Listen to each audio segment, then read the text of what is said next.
Иногда детей в новую семью приводит сама судьба, как в нашей следующей истории. Давайте посмотрим сюжет.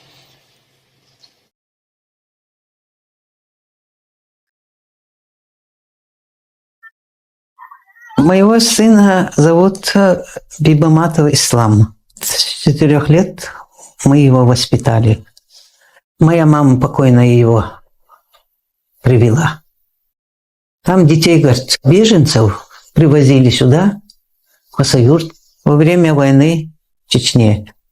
У него детство в Грозном очень трудное и тяжелое было. Я это вспоминаю, не могу терпеть. Плачу от этого. Как не плакать? Кушать, говорит, не было нечего. Одежды не было. Когда мы его взяли, он боялся. Темноты боялся, грохота боялся, стука боялся, дрожал. У нас здесь мельница была в селе. Вот этот ночью грохот был, мельница шумит. И он дрожал, думал, вот бомбы, самолеты. Ой, потом я его обнимала, не бойся, не бойся. Там ничего нету. Какую-то тетю он все время вспоминал. Тетю и сестренку свою. Они в подвалах были. Потом этот подвал бомбили или ракетами обстреляли, что ли. Потом они побежали, их повели какой-то к бабушке. И он там жил. Но не только он, и еще, говорит, дети были. Вот эта русская бабушка, говорит, их кормила, говорит, воспитала. Мы, говорит, ходили с сестренкой по базару. Попрошайничали, говорит. А что вам давали? Они хлеб, говорит, половинка давали, говорит. И мы, говорит, за ручку ходили, говорит, домой к бабушке. Все, говорит, ставили на стол.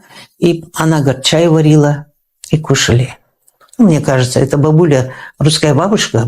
Видимо, она тоже уже старая была, пожилая. Видимо, она, наверное, передала их беженцам. Бежали же. Повсюду они были. И они, видимо, прихватили детей несколько. Когда его привели, мальчика, очень даже я рада была, что этот мне Аллах наградил. Он говорил, я Али, говорит, меня зовут Али. Я это имя все время запомнила. Думаю, может, когда-нибудь пригодится это имя. Ну, у нас вот по нашим национальным приметам, обычаям, старший должен имя дать. Муж сказал, он будет, говорит, Ислам. И вот дали имя ему. И вот так по сей день живем, работает Ислам, помогает в хозяйстве. У нас отношения как мать с сыном. Очень близкие, хорошие отношения, очень родственные отношения. Никогда не считала, что он приемный сын. Все мы ему дали, чтобы он был жив-здоров, чтобы он нормально вырос. Сейчас он что хотел, взял разрешение у отца. Пап, говорит, можно, говорит, я, говорит, посмотрю, кто, говорит, мои родственники и откуда, говорит, они. Может, кто-то, говорит, выявится. Все его родственники должны быть в Чеченской Республике. Он оттуда. Я обращаюсь с телевидения к вам. Родители, если живые есть у этого мальчика, или родственники, или братья, или сестры, чтобы вы увидели эту фотографию, этот мальчик живой. Он находится в Республике Дагестан. Ему сейчас 33 года.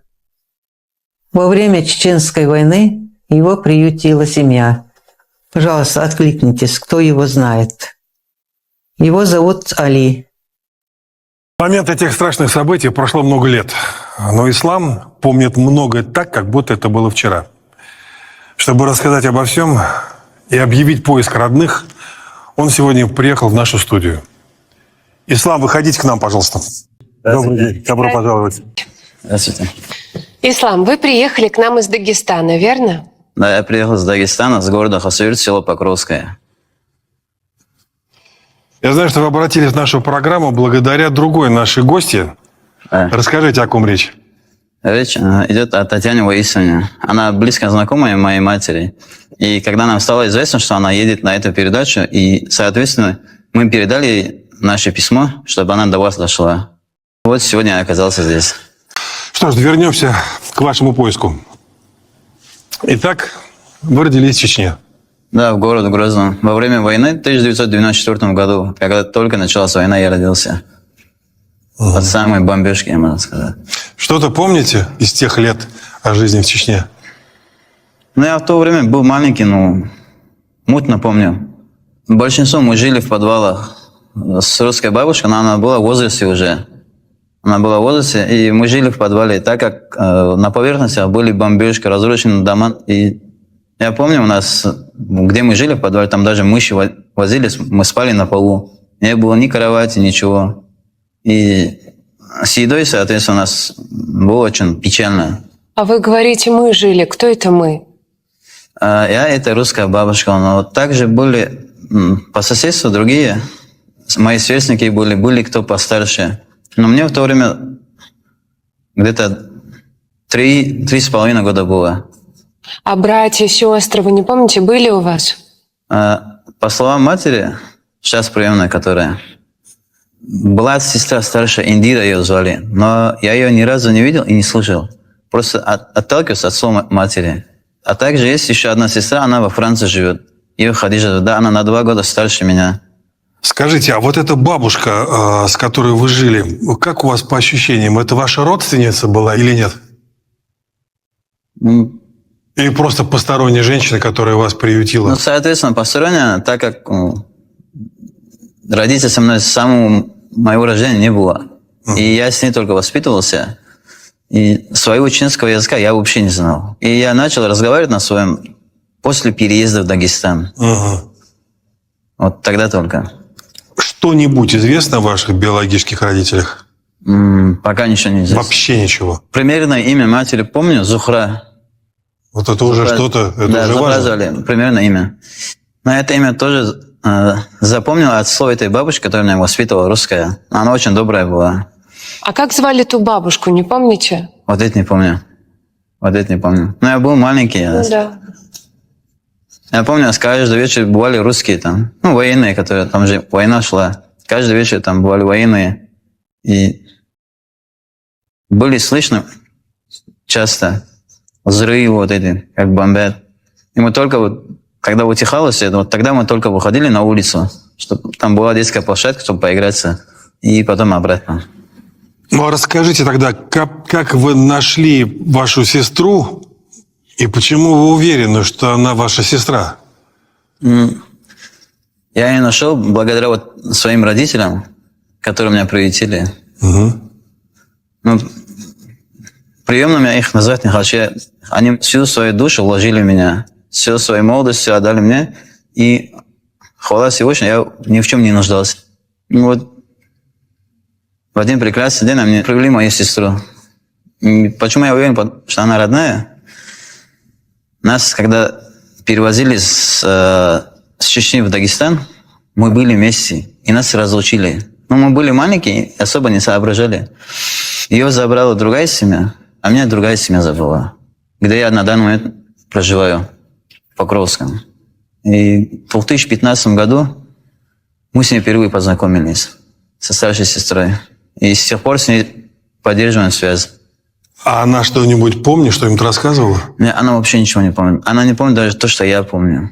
На самом деле память очень часто защищает нас, и поэтому какие-то страшные, тяжелые вещи мы просто потом не помним, особенно если это происходило с нами в детстве.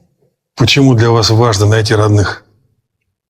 Я не говорю сейчас, вот те, которые меня приютили, что они мне не нужны. Но после того, как они сообщили, что я был приемный, и до этого я, даже мысли мне не проходила в голову, что их надо искать, что у меня есть родители. Но я всегда вот думал, что они мои, есть биологически настоящие родители. И после того, как они мне сообщили это, вот, тогда я уже заинтересовался поисками. Я хочу вам предложить обратиться к вашим биологическим родным. Обратитесь по-чеченски. Может быть, они увидят нашу передачу. И будем надеяться, что они услышат и увидят. Если вы меня видите, я хочу, чтобы вы знали, что я жив, здоров, что я здесь. Я очень хочу вас увидеть, очень хочу воссоединиться с вами. Ведь я с детства мечтал найти родных, маму и папу. Это действительно главная моя мечта с детства. Пожалуйста, отзовитесь. Я был бы рад. И для меня очень важно познакомиться с вами. Мальчика на фотографии зовут Али. Во время военных действий в Чечне в середине 90-х годов вместе с другими беженцами он оказался в селе Покровское Республики Дагестан. Там его усыновила приемная семья. Известно, что Али жил в Грозном. У него есть сестра Хадижат, маму звали Зухра. Если вам знакома эта история, позвоните или напишите в нашу редакцию.